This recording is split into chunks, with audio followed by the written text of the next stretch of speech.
யாரா இவன் அப்படின்னு சொல்லிட்டு இன்ஸ்டாகிராமே வந்து கிடுகிடுக்கு நடுங்கி போதாங்க. ஆரியன் கெல்வின் இவனுடைய பெயரை சொன்னாவே வீடியோ வைரலாம். இந்த வீடியோ வைரல் ஆக போகுது. ஒன்று 5 மணி நேரம் கழிச்சு வந்து பாருங்க.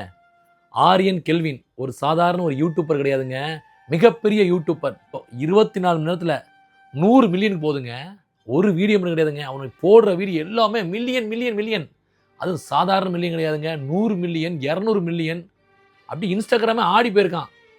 அந்த இன்ஸ்டாகிராம் அல்காரிதமே வந்து யாரா இவன் அப்படின்னு சொல்லிட்டு அசந்து பார்க்குறாங்க. உண்மையிலேயே ஆரியன் கெல்வின் ஒரு சாதாரண யூடியூபர் தான். அவனுடைய பேக்ரவுண்டை நீங்கள் கேட்டிங்கன்னா நீங்களே வந்து இப்படிப்பட்டவனா இவ்வளோ மேலே வந்திருக்கான்னு சொல்லிட்டு நினைப்பீங்க. கஷ்டப்பட்ட குடும்பங்க, சாதாரண ஏழ்மையில் வந்து கிராமத்தில் வாழ்ந்த ஒருவன் மிகப்பெரிய ஒரு யூடியூபராக வந்து நார்த் இந்தியாவை கலக்கிட்டு இருக்கான். இனிமே நம்ம வீடியோவும் வைரல் ஆக போகுது. ஏன்னா அவன் பேரை சொல்லிட்டோம்ல, ஆரியன் கெல்வின். ஒன்று 5 மணி நேரம் கழிச்சு வந்து பாருங்க. இந்த வீடியோவை மில்லியன்களுக்கு தாண்டி இருக்கு, மறந்துடாதீங்க.